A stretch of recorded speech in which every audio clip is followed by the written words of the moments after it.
इन वंदे मातरम। आज पाठ्य पुस्तक क्षितिज कक्षा 10, शीर्षक कन्यादान, कवि ऋतुराज।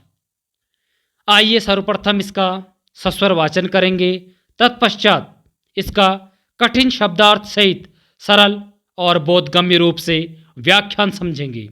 आइए शुरू करें।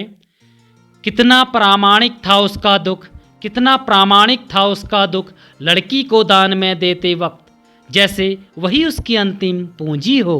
लड़की अभी सयानी नहीं थी, अभी इतनी भोली सरल थी कि उसे सुख का आभास तो होता था, लेकिन दुख बाँचना नहीं आता था। पाठिका थी वह धुंधले प्रकाश की, कुछ तुकों और कुछ लयबद्ध पंक्तियों की। माँ ने कहा, पानी में झांक कर अपने चेहरे पर मत रीझना, आग रोटियां सेकने के लिए हैं, जलने के लिए नहीं। वस्त्र और आभूषण शाब्दिक भ्रमों की तरह बंधन हैं स्त्री जीवन के। माँ ने कहा लड़की होना, माँ ने कहा लड़की होना, पर लड़की जैसी दिखाई मत देना। आइए अब इसके व्याख्यान को समझेंगे। सर्वप्रथम कन्यादान किसे कहते हैं? कन्यादान जब कन्या के विवाह के समय लड़की के माता पिता के द्वारा उसके ससुराल पक्ष को लड़की जब दान स्वरूप या भेंट स्वरूप दान या प्रदान कर दी जाती है, तो इस प्रक्रिया को या इसी को कन्यादान कहा जाता है। इस कविता के 3 चरण हम कह सकते हैं।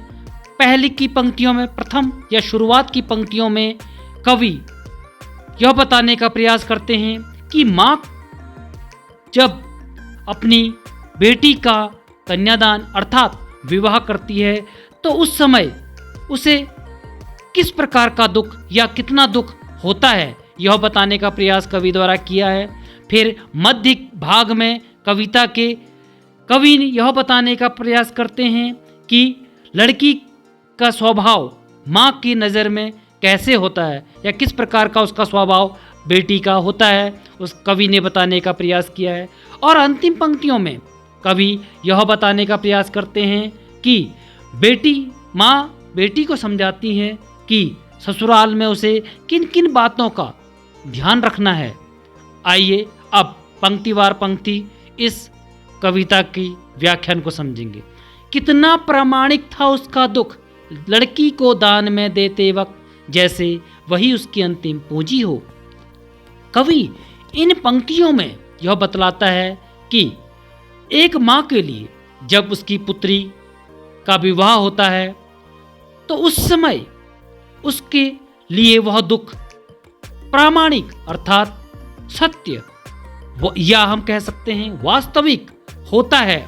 उसमें कोई छल झूठ इस प्रकार से कुछ भी नहीं होता है। वह जो दुख है वह सत्य और वास्तविक होता है। क्यों? क्योंकि जैसे कि वह उसकी अंतिम पूंजी हो। कवि कहते हैं कि माँ के लिए वह दुख उस प्रकार से होता है कन्यादान के समय, जैसे उस माँ के लिए उसकी जो पूंजी है, जो उसने पूरे जीवन भर बटोरा है, इकट्ठा किया है, वह सब कुछ खत्म होने वाला है और जो थोड़ा बचा हुआ है वह उसकी पुत्री के रूप में अंतिम पूंजी। इसमें कवि ने उसकी बेटी, माँ के लिए उसकी बेटी को अंतिम पूंजी बतलाया है कि जब वह बेटी भी, जब उसका विवाह हो जाएगा अर्थात कन्यादान हो जाएगा, तो वह पूंजी भी उससे दूर चले जाएगी। उसे अपने अकेलेपन का, माँ को अपने अकेलेपन का एहसास होता है। तो इसी को कवि ने उसकी अंतिम पूंजी बतलाया है कि वह बेटी रूप में जो अंतिम पूंजी है वह भी चले जाएगी। तो इसीलिए कवि इसमें कहते हैं कि उसका जो माँ का जो दुख है वह सत्य या वास्तविक है। ठीक है, जब लड़की का कन्यादान करते हैं, विवाह करते समय एक माँ के लिए उसका दुख सत्य और प्रामाणिक होता है। उसी प्रकार जिस प्रकार से उसकी कोई अंतिम पूंजी, किसी माँ के लिए कोई अंतिम पूंजी जो पूरे जीवन भर उसने बटोरा है या संभाल के रखा है, तो वह जब चले जाती है उसके हाथ से, तो उसकी जो स्थिति है, तो उसी स्थिति को कवि ने उसके अंतिम पूंजी के रूप में दर्शाया है। आगे देखते हैं। लड़की अभी सयानी नहीं थी, अभी इतनी भोली सरल थी। फिर कवि कहते हैं 2 पंक्तियों में कि लड़की अभी सयानी नहीं थी अर्थात समझदार। सयानी का अर्थ है समझदार।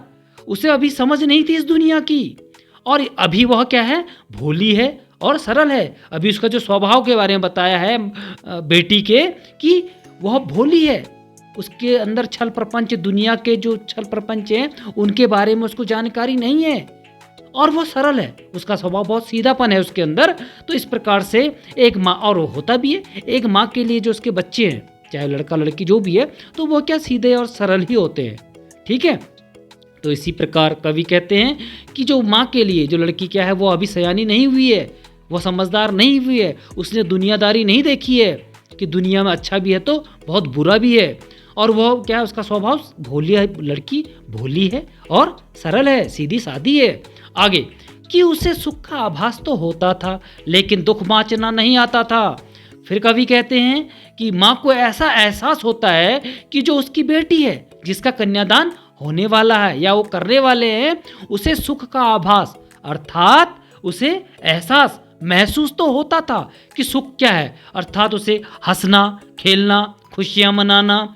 ठीक है, इस प्रकार से उसे सुख का तो एहसास था, आभास होता था, सुख को महसूस कर लेती थी बेटी, लेकिन उसे दुख बाँचना नहीं आता था, अर्थात बाँचने का अर्थ पढ़ना या समझना, लेकिन उसे दुख को समझना नहीं आता था कि दुख क्या है, दुख से कैसे निपटा जाए। ठीक है, तो उसका दुख का उसको एहसास नहीं होता था। क्यों नहीं हो पाता था?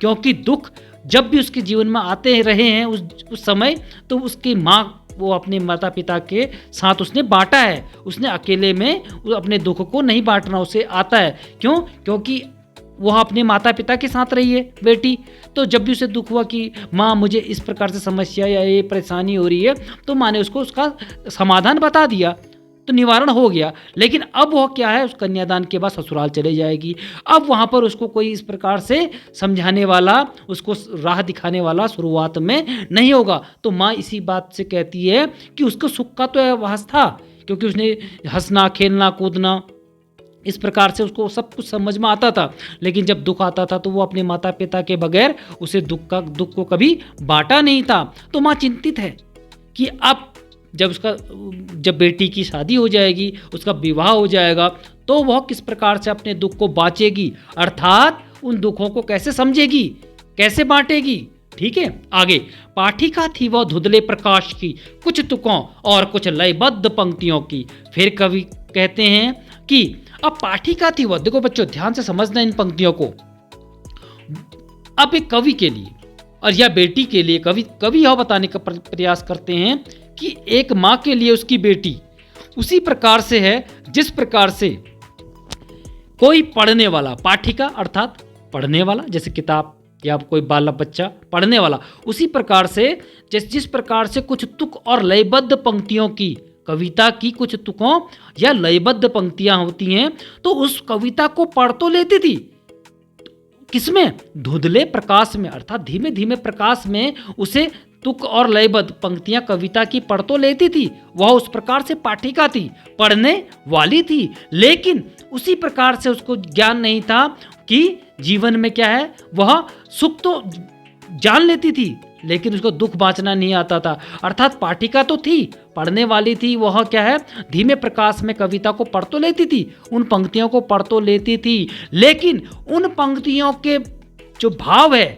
उसको समझना नहीं, अर्थात उसकी गहराई में, उस कविता की पंक्तियों की गहराई में जो भाव छिपा है, जो रहस्य छिपा होता है, जो भावार्थ छिपा होता है, उसे समझ में नहीं आता था। उसी प्रकार से बच्चों नहीं आता था जिस प्रकार से उसे सुख का आभास तो था, लेकिन दुख को समझ में नहीं आता था कि दुख से कैसे निपटा जाए, दुख से कैसे उसका निवारण किया जाए।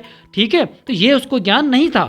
तो माँ इसीलिए चिंतित है कि यदि बेटी का कन्यादान हो जाएगा, विवाह हो जाएगा, तो वह किस प्रकार से ससुराल में अपनी दिनचर्या को या अपने दुख को बाँचेगी, अर्थात दुख का निवारण कैसे करेगी।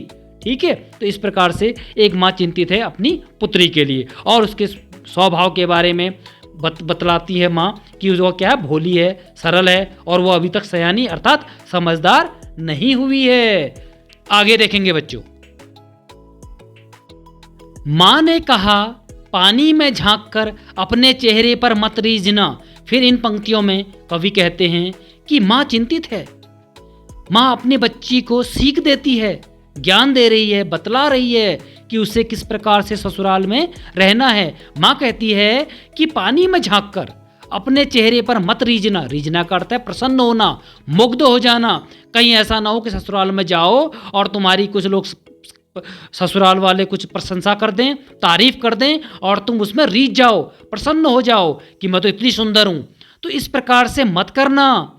और ठीक है, तो वो कहती है कि पानी में झांक कर अर्थात शीशे में देखकर, पानी में जब झांकते हैं तो पानी में क्या होता है, हमारा जो प्रतिबिंब हमें दिखाई देता है, ठीक है, शीशे की तरह। तो माँ यही बतलाने का प्रयास करती है कि अपने चेहरे पर, अपनी सुंदरता पर, अपनी खूबसूरती पर कभी भी इतराना मत, कभी भी प्रसन्न मुग्ध मत रह जाना, क्योंकि आग रोटियां सेकने के लिए है, जलने के लिए नहीं। फिर माँ सीख देती है, कहती है बेटी कि आग जो है वो रोटियां सेकने के लिए। आप ससुराल में जाओ, आप ससुराल पक्ष के अपने जो वहाँ रिश्ते नाते हैं उन सब की सेवा करो, उनको खाना, मतलब अर्थात रोटियां सेकने का अर्थ है उनकी सेवा करना, ठीक है, रोटियां बनवाना, ठीक है।